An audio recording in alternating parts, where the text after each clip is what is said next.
How Kwakha Indvodza started was a school in Mahlanya, Lobamba Lomdzala,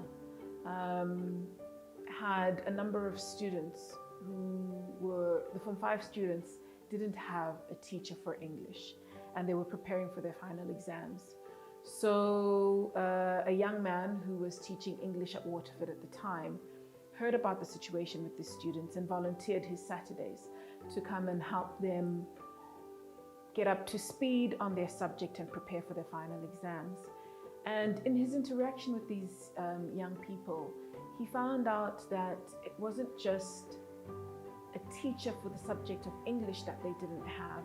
Many of them wished for or wanted an older male person to just speak to, because some of them came from homes where they didn't have fathers, and they just wanted to have an opportunity to speak to another older male person about things that they were facing as men on a day-to-day basis.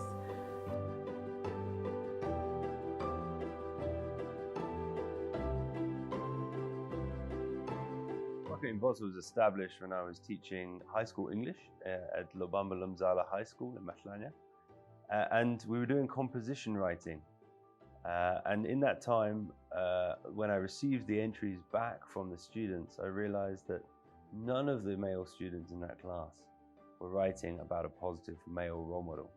Lots of students wrote about Mage, Gogo, Auntie, Big Sister, even Big Brother, but none of them were writing about positive father figures in their homes. So that got me thinking about the role that men play in raising the next generation of Mswati, and the role that we play more generally in our health and social development in Eswatini. And so KI was started as a result of that brief interaction with a few students at Lobamba Lomdzala High School. British High Commissioner here in Eswatini.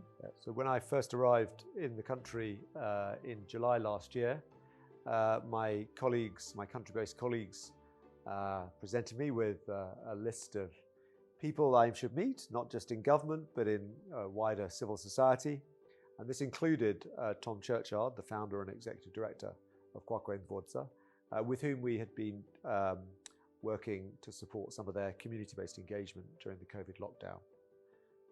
As a result of that meeting, I was inspired by what I heard about the organisation and keen that we should expand our support to them in the training of young men and the use of those training programs to discuss some of the issues around rights and responsibilities. We were running a school program for the holidays for the youth of Lobamba Lomdzala, a program called Mandla Emculo, and I saw a building which had an M that looked like two men holding hands, and the words Kwakha Indvodza.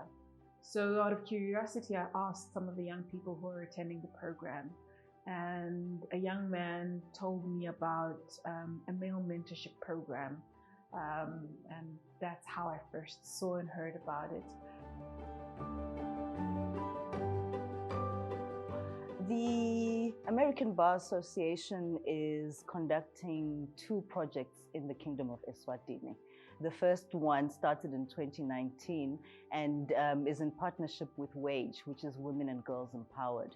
And that project basically is looking at the intersection between gender-based violence and economic strengthening, because we know that there are many factors that make women vulnerable to gender-based violence.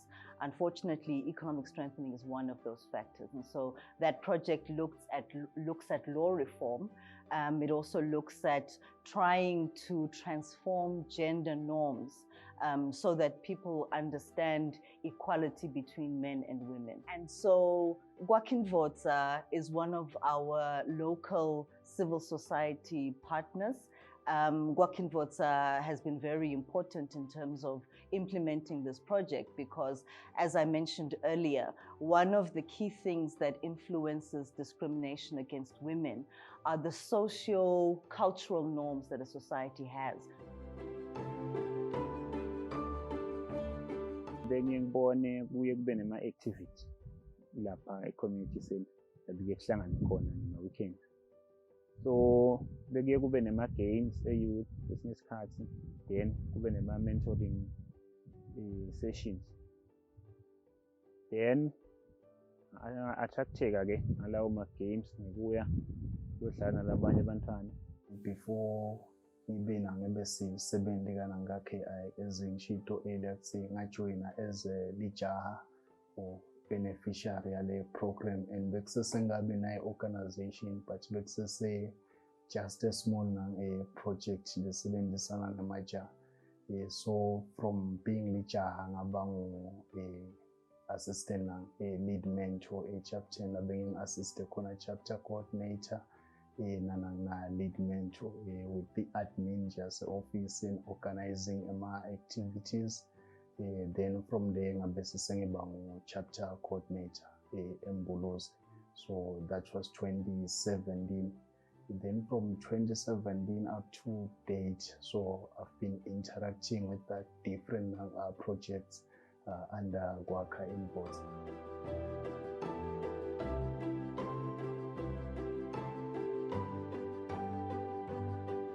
Shothi kafishane before, yes, benginawo amaphupho ukuthi ngisekwenza ini nani before, but kulukhuni bekuthi for i-channel yalawo maphupho ukuthi afezeke or ngikwati leto tindzawo lapho khona ngingaprocessa most of the things engifunako bengingati, plus futhi mainly the information, kubade kwale information, plus nekuthi kude nema-funds ekusondzela nalokwati kabani.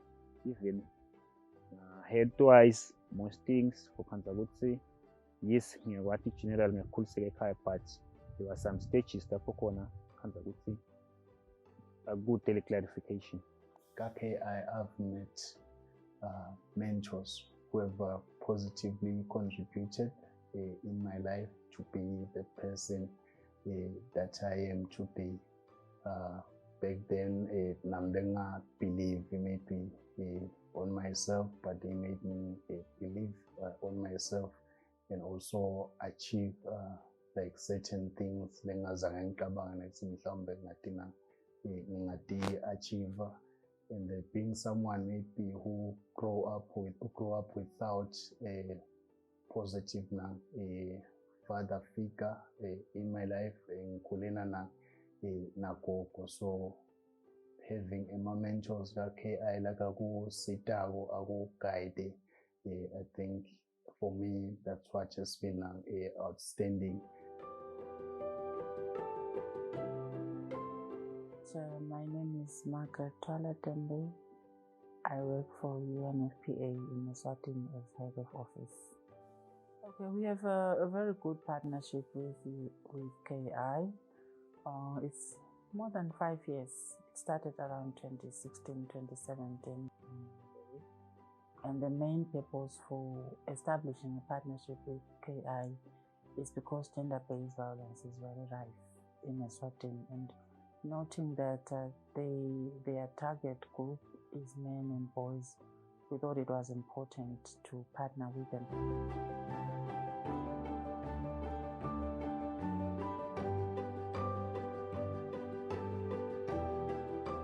Well, I think it would be naive to imagine that there is any country that is immune from the issues related to gender-based violence, including the United Kingdom. It is sadly a scourge of society throughout the world, but that doesn't mean it is inevitable.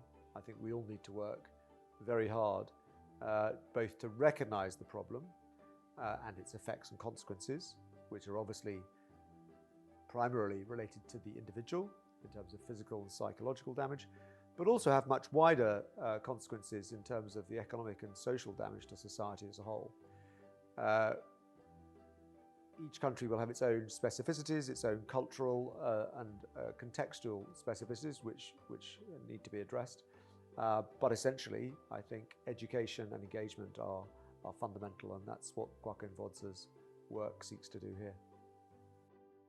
So KI has really grown over the last 10 years from a male mentoring project to an organization. And now in the next 10 years, we see ourselves growing to a more broad gender and social justice organization, working on a whole range of justice issues and human rights issues.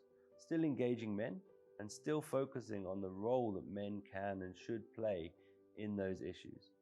We also see ourselves growing in thought leadership and research, as there's a major gap in what we know and the data around these issues, especially around violence, men's attitudes and norms, and the role that men play in the family.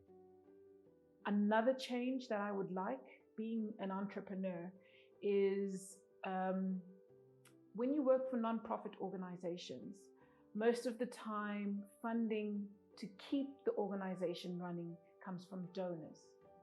And donors may not always be there. And that means there's a possibility that Kwakha Indvodza can be unable to do what they intend to do in the future should there be no donors. So as an entrepreneur, I believe we collectively as a board need to look at different strategies on how we make Kwakha Indvodza more self-reliant, more sustainable, creating programs that generate an income that will help run and manage other programs to mentor other boys and not solely rely on donors. We want to commend KI for a job well done and happy 10th anniversary, and we are here and we commit to continue to rally with KI in this development agenda. I would very much like to congratulate everyone involved with Kwakha Indvodza, notably, of course, those responsible for its birth, its foundation 10 years ago. It's a remarkable milestone to reach. And many people, many I have never met and never will meet, will have been part of that story and part of that journey. Everyone, of course, has learnt and benefited from sharing that experience. And I very much look forward to our own, the British government's and my own personal engagement in the years to come. The road that has been trodden is a long one, but there is still a journey to make. So to our staff and volunteers and interns and allies along the way, we've benefited from your expertise, your support, your enthusiasm exponentially over the years. We wouldn't have grown, and in fact I don't know of another organization that's grown in the way we have without that huge support structure behind us. There is no such thing as, you know, as a one-man show in Kwakha Indvodza. We run a huge team and network that support everything we do at community level, at national level, in parliament, in offices all across the country. To our donors and our funders, we have, of course, over the years, benefited from your support, your technical assistance, and your financial support. We can't do what we want to do and what we envisage doing in communities all across Eswatini without your continued support. It's never an easy ride, and securing funding shouldn't be easy because it needs to be earned. And I'm very proud to say that over the years we've earned the trust and the faith, support and partnership of a number of different organizations, and we hope that continues from 2022 and for decades to come. Siyabonga kakhulu.